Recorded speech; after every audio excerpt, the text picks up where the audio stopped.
this computer. Hello, and welcome to Making Sense of It. This is brought to you from the Glasser Institute of Choice Theory. I'm Mona Duncan, your moderator, and we have speakers that come in and share information with us. That's very vital. And our speaker today is Robert Martin, and his topic is thriving on too many projects. How many of you have projects galore, but you don't really thrive on them? So Robert's going to give us some information as to thriving and going for success. So welcome everyone that's here, and welcome Robert. It's good to see you. Looking forward to this. And let me know when you're ready to. I am ready. Go ahead and pull the screen up so you can share with us visually as well as explaining what you are. Has the first slide come up? Yes. Okay, so this is going to go really quickly because I have a lot to share, but they're really only two basic ideas, which I'll get into very shortly. So this is basically about how do you handle too many projects. And this is something that it took me decades to learn, in which I'm now gotten pretty good at. Before that, I kind of felt like this guy hanging off a rock here, and he doesn't even have any safety equipment, so that looks kind of dangerous to me. So first of all, we'll go through what doesn't work, then a little bit about choice theory, and then about some strategies. So okay, you don't have the screen up yet. I don't know how to do that then. Okay, I'm showing my screen. Do I need to? It says share screen. Down at the bottom of the page on green, it says share screen. Okay, You're seeing it on your computer, and I need you to see it on our computer, on my computer, so everyone can see it. Right. And I've given you permission to share. Okay. Down at the bottom, a big green button says share screen. I see it. Okay. And now go over to the little. There you go. There you go. Okay, now.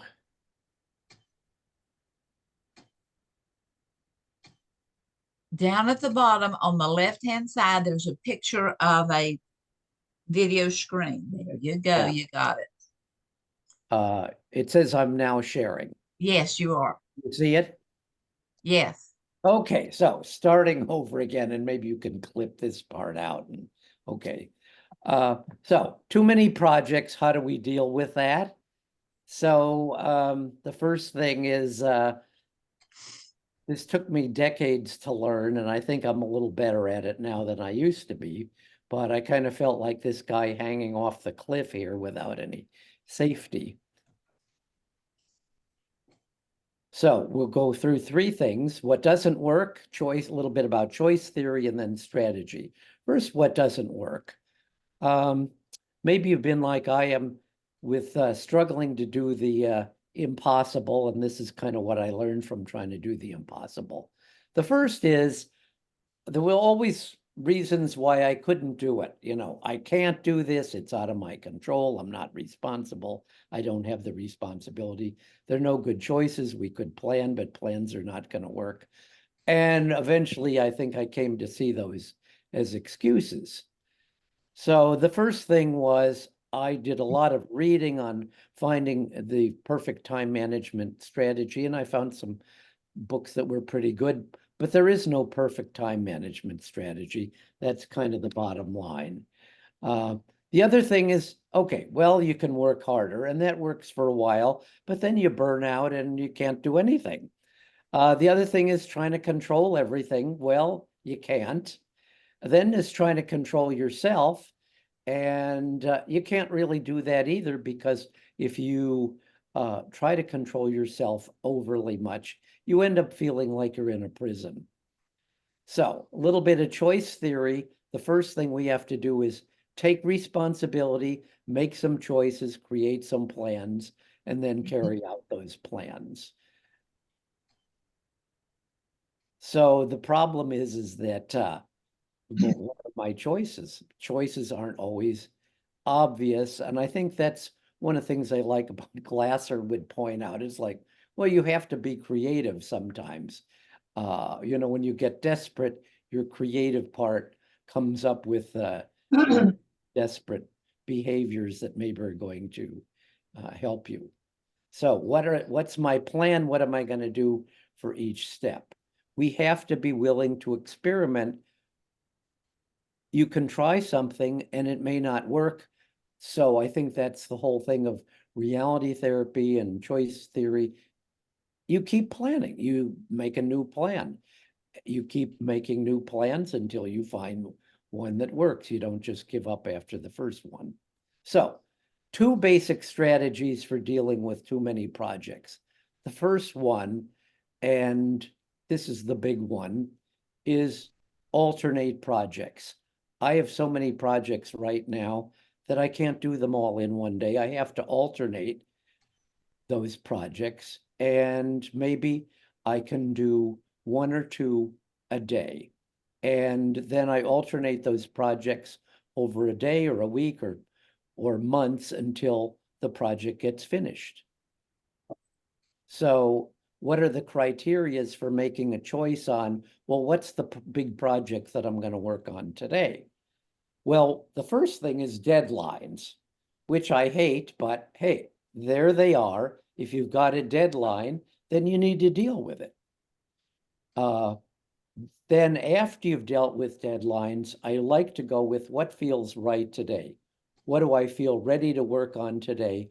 Where is a project that I'm going to feel like I'm in a sense of flow, the time disappears and I really get involved.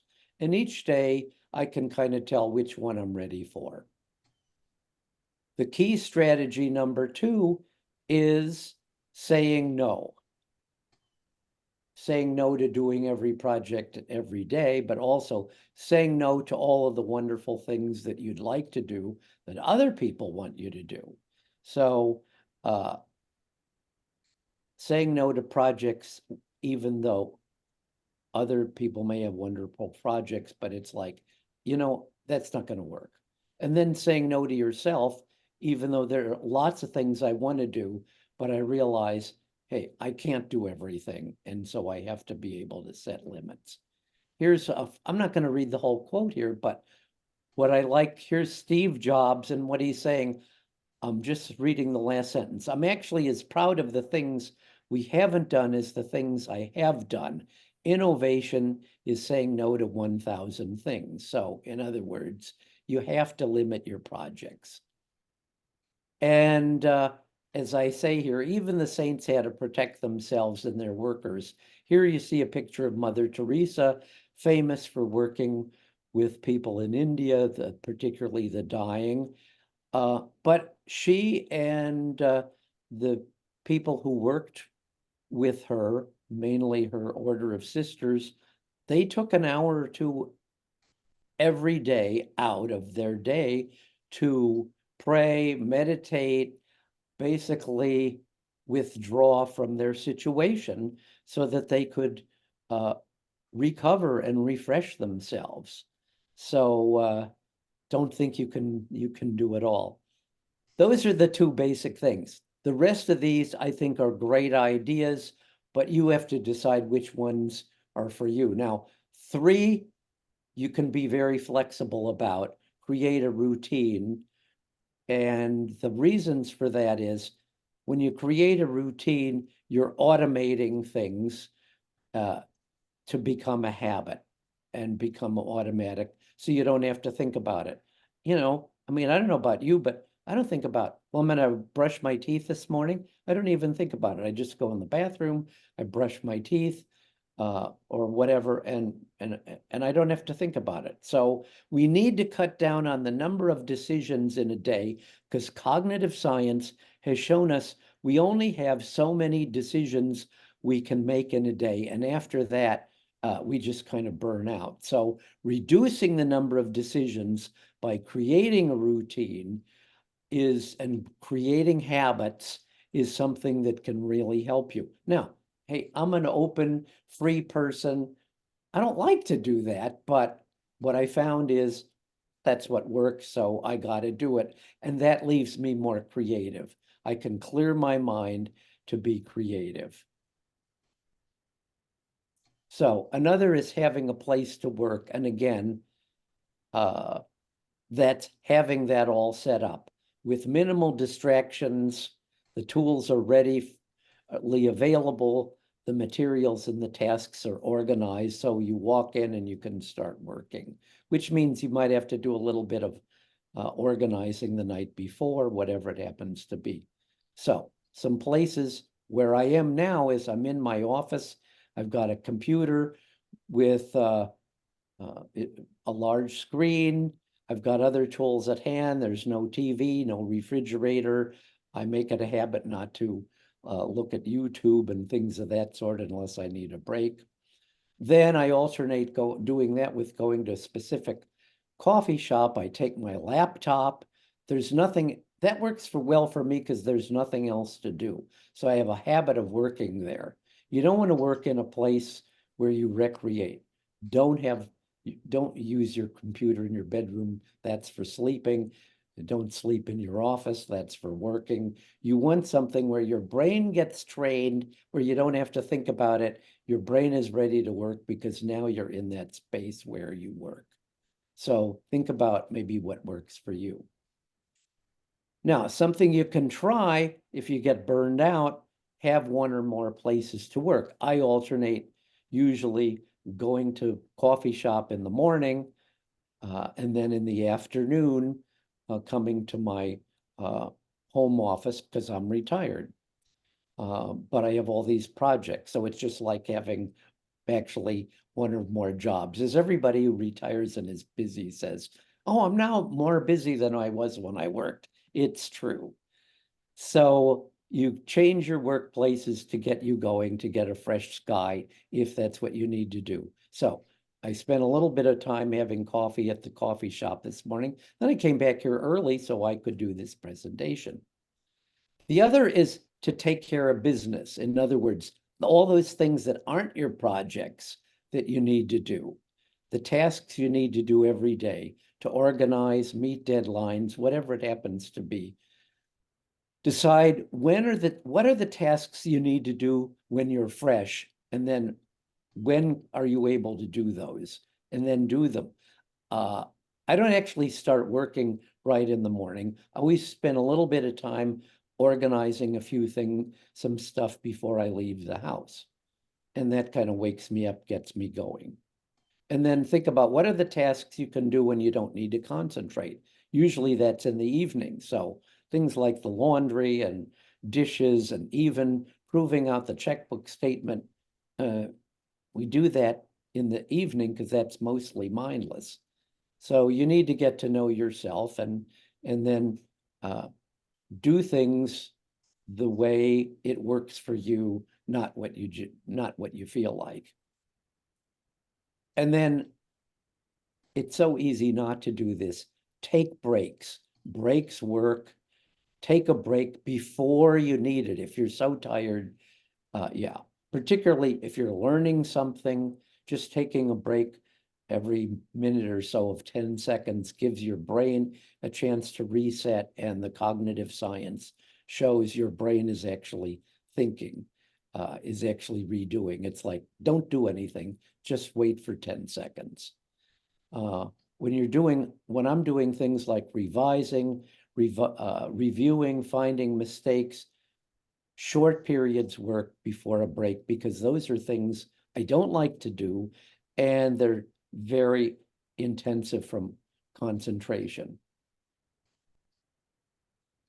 Okay, and then part of it is stopping now and then to take a minute, 5 minutes, 10 minutes of exercising, because exercising reduces stress and allows our body to refresh itself. You'll get more done if you, I try to take the stairs, walk, always park in the farthest place, so I have to do a little bit of walking. Okay, what happens when you get stuck? Well, you want to open a space by doing something, anything. There are things I used to be really bad at this, and I'm still not perfect. There would be things that I would go for months at a time and not dealing with. You got to find something that's small enough that doesn't evoke resistance to getting something started that you just don't want to do. So, for example, making a little drawing, making a little mind map, a model, a draft, a few words, and then revise what you're doing. I love this picture on the right here. You see the guy stuck in the wall. The point is, how do you get unstuck? Some more other examples of opening up a space for me is if I start taking a walk or doodling, take a shower, just sit, breathe, and smile. Be bored. Boredom is a great way of getting ideas. If you let yourself be bored, you'll come up with an idea when you're stuck. Switch to another task and then come back to it. That's another way, but it should be a mindless task. If everything else fails, make a 10-minute commitment. I just can't do this. Make a 10. If 10 minutes is too long, make a 1-minute commitment, make a 2-minute commitment. Once you get started, you find you may not even stop after a minute or 2 minutes or 10 minutes, but you just make a say, I hate doing this, but I'll do it for a minute or 2 or 10 minutes. It works. How about deadlines? There are two strategies that I use. One is start as early as possible with something as imperfect and as ridiculous as possible. In other words, any kind of a note, no matter how absurd it seems. As soon as I finish this presentation today, probably sometime today, I'll start on my next presentation in a month, because then I've gotten started. It doesn't matter how crummy what I do is, because revising nothing is almost impossible. How do you revise nothing? You can always revise and improve something, no matter how bad it is. So it doesn't matter how bad the original thing is. So again, you begin with a sketch, a model, a couple ideas, a couple sentences, or even if it's clearing out the garage, start with one thing. Yesterday, I took the bags of leaves and such to the dump. Well, today it snowed and it's 60 degrees. Well, okay, I think maybe only 50 degrees colder. It was like 70 in the 70s yesterday. Today it was in the 16 this morning. The other thing is to finish projects. There are projects I just don't like to finish. I want to keep, because it's like, I know they're just not going to be as good as I want them to be. But if I finish them, number one, it gets it off my mind. Number two, then you learn something for your next project. And if it's something it's like, well, I'm never going to do this, then for Pete's sake, it's okay to just say, I'm not going to do this, throw it away, get rid of all of this stuff that has to do with that. And that's okay. Then, when you finish one project, begin another. My friend Neely Bruce has written over 600 musical compositions. I said, well, what's your secret? He says, well, when I finish one project, I begin another. The point of this is he's following, this is good cognitive science says, focus on the process, not on the project. Focus on enjoying the process, not on meeting the goal. When you meet the goal, the pleasure of finishing it, which you should finish, only lasts a very, very short time. Even a huge goal like, getting a degree or finishing your master's degree, finishing a book, after a day or so, it's like you no longer have the satisfaction. The satisfaction comes from the project, from the process. So treasure the time you're working on something, and that will help you keep going on it as much as possible. focus on the process, not the product. So also, now there are things that I do at the last minute. If that works for you, decide what things can you do at the last minute. There are things that, yeah, I do at the last minute because I know I can do them, and that's fine. You know, I do my final revision for this project the day before because I know that I'll make a good, but I've started on a month previously. So if it works for you, it's okay to do things at the last minute. Finally, and this is a biggie, don't compare yourself and don't compare your project with other projects because it's going to destroy your ability to work and it's going to lower your self-esteem. Helen Langer, who's a social scientist and is an artist, has discovered that, has done a lot of social science research and basically proven that if you compare and evaluate yourself and your project with other projects and so on, it interferes with your ability to work. So don't do that. If you need to improve it, you can always improve it when it's done and so on. But when you're in the throes of it, don't compare. Finally, 12, don't take vacations. One of my mentors and professors used to say, I can't do a year's work in 12 months, but I can do it in 11 months. And he put in 2 days. He worked 2 days every day. He worked from noon to 6 in his office, being an administrator. And then he would go home, have dinner, and he would work from 8 p.m. to 4 in the morning. Then he would go to bed and sleep from basically 4 till close to noon. So he got 8 hours of sleep, but he would do that pretty much every day. But he needed to look forward to that vacation. So how about objections? We can always find objections. Why? This is the problem with choice theory, as Glasser pointed out. The problem with, this is a quote from him, the problem with a good idea is you have to do it. So we can always find reasons not to do effective strategy. You have to be willing to be uncomfortable, to be disciplined, to do things you don't always like. And then you get to the point where you do the things you like. But the other thing is being a perfectionist. You can ask yourself, does this project need to be done perfectly? You can probably do 10 projects at 90% perfection in the time that it takes to do one project perfectly. And that's can be really useful. Then there are other projects. It's like, well, I just need to fill out this form. It does I can do it as quickly as possible. It doesn't need to be perfect. And then I move on.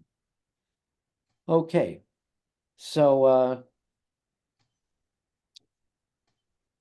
the other thing is, well, my job doesn't allow me to do this. Well, I'm retired now, so I don't have to worry about that. But what I would say is, one of the things we can help people with is help them to realize if you have great responsibility in your job, you have to be given great freedom in order to arrange your schedule so you can get those done. And people are uncomfortable with taking the freedom that it takes in order to get the job done.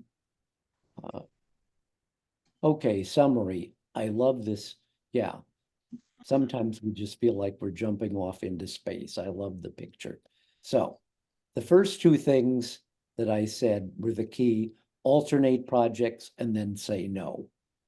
And then the other 2, which are also important, is don't compare and then focus on the process, not the project, not the product. And then finally, a final strategy: get creative, do something outrageous, unexpected, extreme in your planning, because you can always get good ideas that way. And if you can't, you can always pull back on that. You can always pull back, but don't be afraid to be creative. Don't, and get a little extreme. And that's how we come up with good ideas for problem solving. Okay, well, thank you very much. And we will stop the share so we can return to Okay. Mona. Well, Okay, thank you very much. thanks, Robert. That was very interesting on thriving on having too many projects to do and how to figure it out. I made a couple of notes myself about that. You had told me individually that what you was gonna, that really, even though you had a lot of slides, you had mainly two ideas. And Right. you said them right at the very front, which was the idea to non-activity, in other words, doing all the planning before you start making the project, and then to be active, the non-active and the active. Well, the two projects are alternate projects because you can't do everything in a day. Right. And alternate projects and then say no to stuff that is not going to work. So, Yeah. So, and I often feel bad, like I apologize to Wendell for missing his presentations, but I just got so many things going on right now. right, well, It's, they're taped. You can go back at a later date and look at them if you but choose I'm to. hoping I'll see him at the conference this summer. And if we're not scheduled to speak at the same time, I will definitely come to his presentation. And a couple other little ideas you threw in here that I thought was just really powerful was to alternate the projects. That's the key one. Yeah, key. The key That's one. my big thing. That's the number one. Number one. Yeah. And then Yeah, continually to train your brain. To train your brain. Well, thank you very much. We're going to close the recording, and so people can watch it later. But then those that are here and may have questions, we will.